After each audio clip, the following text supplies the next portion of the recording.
1 year state బడ్జెట్లో ఇవ్వాలి sir. Allocate చేస్తే మనకు 1 ఇయర్ వరకు ఈ లోపు మనం ట్రై చేస్తే విఎస్ మనీ సార్. అవును sir. CT scan Natco is under మీకు 90% ఫ్రీగా చేస్తామనే దాని మీద హాస్పిటల్ డెవలప్మెంట్ సొసైటీ రెగ్యులర్గా మేము గవర్నమెంట్ వచ్చిన తర్వాత జీజీహెచ్ డెవలప్మెంట్ కోసం వేసినటువంటి కమిటీ ఈరోజు కూర్చుందాం. చాలా పెండింగ్ ఇష్యూస్ అన్నీ ఉన్నాయి, వాటన్నిటిని క్లియర్ చేయడం కోసం.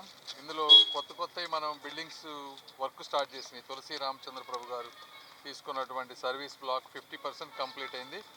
ఇంకొక 10 to 12 monthsలో మిగిలింది కంప్లీట్ చేసే పనిలో ఉన్నారు. అదేవిధంగా నాట్కో వాళ్ళు extension 100 bed extension centre 3500 square feetది దాదాపు జూన్ జూలైకి రేపు అయిపోతుంది. సో అది 9 crores వర్త్. ఆ 9 crores అది రేపు జూలై ఆగస్టులో అది ఓపెన్ చేస్తాం. అదేవిధంగా పొదిలి ప్రసాద్ గారు ఒక 2 floors పైన ఎక్స్టెన్షన్ చేస్తూ ఉన్నారు. 10 కోట్లు పెట్టి 30,000 square feet. అది ఒక 30% అయింది.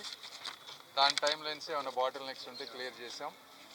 తర్వాత గోపాలరావు గారి బ్లాక్ ఈ ల్యాబ్ మెడికల్ రికార్డ్స్ డయాలసిస్ ఉండేటువంటి రెనోవేషన్ ప్రాజెక్ట్ అది కూడా 70% కంప్లీట్ అయింది. ఇవి కాకుండా 4.5 crores టోటల్గా టాయిలెట్స్కి కానీ ఇంకో దానికి కానీ క్లీనినెస్ మెయింటెనెన్స్కి గవర్నమెంట్ నుంచి జీజీహెచ్కి రిలీజ్ అయినాయి. ఆ వర్కులు కూడా ఎంతవరకు వచ్చినాయి. ఇవి కాకుండా మనం లినాక్ రేడియోథెరపీ ఎక్విప్మెంట్కి 30 కోట్లది మనం సిఎస్ఆర్ ద్వారా తీసుకొచ్చాం. దానివల్ల ఇప్పుడు 60 పేషెంట్లకి రేడియేషన్ పర్ డే వస్తుంది. ఇది వస్తే ఒక 100 మెంబర్స్కి వస్తుంది. దానికి కూడా 19 crores మన బ్యాంక్ అకౌంట్కి వచ్చినాయి. సో దాన్ని ఆర్డర్ చేసి దాన్ని ముందుకు తీసుకువెళ్ళటం ఎలా. దాంతోపాటు చిన్న ఇష్యూస్ ఎక్కడైతే ఉన్నాయో అంటే ఇప్పుడు కొంచెం మార్చరీ ఒకటి మనం శంకర్ విలాస్ బ్రిడ్జి చేయడం వల్ల మార్చరీ కొంచెం పడిపోయింది. దాన్ని ఒక 1 monthలో కంప్లీట్ చేయమని చెప్పాం కొత్తది. అదేవిధంగా డైట్ కిచెన్ని షిఫ్ట్ చేస్తే ఫాస్ట్గా మనం ఒక 1 weekలో తర్వాత మన డెక్కన్ టొబాకో వాళ్ళు కొత్త బిల్డింగ్ కట్టడానికి ప్లేస్ వస్తుంది. దాన్ని ఒక 1 weekలో కంప్లీట్ చేయమన్నాం. అదేవిధంగా పెట్ స్కాన్ మోస్ట్ ఇంపార్టెంట్. 18 కోట్లతోటి గవర్నమెంటు మన ముఖ్యమంత్రి గారు 18 కోట్లతోటి పెట్ సిటీ స్కాన్ ఇచ్చారు.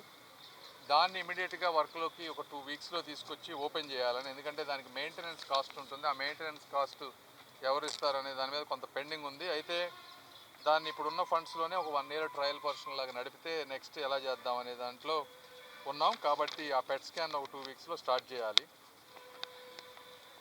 ఇవి కాకుండా చిన్న పేపర్లో వచ్చినటువంటి ఇష్యూస్ కొన్ని ఉన్నాయి. వాటన్నిటిని కూడా అడ్రస్ చేసాం. అంటే కొన్ని వెంటిలేటర్స్ పెండింగ్ ఉన్నాయి. ఆ వెంటిలేటర్స్ వస్తున్నాయి. అవి కూడా దాదాపుగా వచ్చినాయి. కొన్ని రోజుల్లో మనం అవి స్టార్ట్ చేస్తాం. అదేవిధంగా ఎస్బీఐ వాళ్ళు కూడా ఒక 4.5 crores తోటి ఎక్విప్మెంట్ ఇస్తూ ఉన్నారు. ఇక్కడ కార్డియాక్ ఎకో ఎక్విప్మెంట్ ఇట్లాంటివి. అవి కూడా త్వరలో వచ్చేస్తే అవి కూడా ఒక 1 monthలో ఓపెన్ చేస్తాం. బట్ ఏదేమైనప్పటికీ టోటల్గా ఇప్పటివరకు మేము 127 crores బోత్ గవర్నమెంట్ నుంచి 53, మిగిలింది 73 సిఎస్ఆర్ ఫండ్స్ తోటి ఇప్పటివరకు వర్కులు స్టార్ట్ అయినటువంటివి. వీటన్నిటినీ అంచెలంచెలుగా చేసి ఈ ప్రాంతంలో జీజీహెచ్ వాల్యూమ్ తీసుకుంటే విపరీతంగా పెరిగిపోయింది. అంటే లాస్ట్ ఇయర్ దాదాపు 3,000 మంది అవుట్ పేషెంట్స్ పర్ డే వస్తే ఇప్పుడు 4,500 మంది వస్తూ ఉన్నారు. బెడ్స్ కూడా అంటే 1,250 బెడ్లు ఉంటే 1,400, 1,500 కూడా దాటి ఆక్యుపేషన్ పెరుగుతూ ఉంది. ఒక్కొక్కసారి మనం పేపర్లో ఏంటంటే స్ట్రెచ్చర్ల మీద మనుషులు ఉన్నారని చెప్తా ఉన్నారు.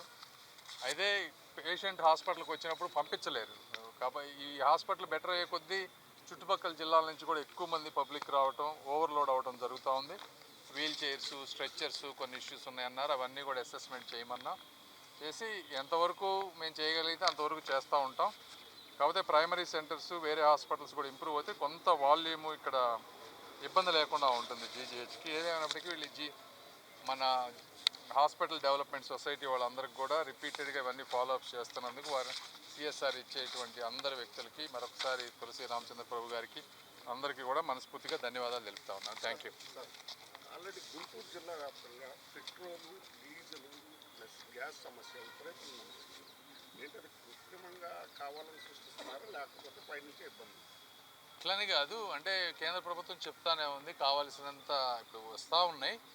ఎప్పుడైనా సరే ఇట్లాంటి సిచ్యువేషన్ రాగానే దాన్ని సిస్టమ్ని అబ్యూజ్ చేసేవాళ్ళు ఉంటారు, కొంత బ్లాక్ చేసేవాళ్ళు. స్ట్రిక్ట్ యాక్షన్స్ తీసుకుంటారా అన్నీ చేయటం కరెక్ట్ కాదు ఇలాంటి పరిస్థితుల్లో. గవర్నమెంట్ ఏది చేయగలిగితే అది చేస్తుంది. థ్యాంక్ యూ అమ్మా. ఇంకెవరన్నా నజీర్ ఏది? ఏమ్మా మాట్లాడు.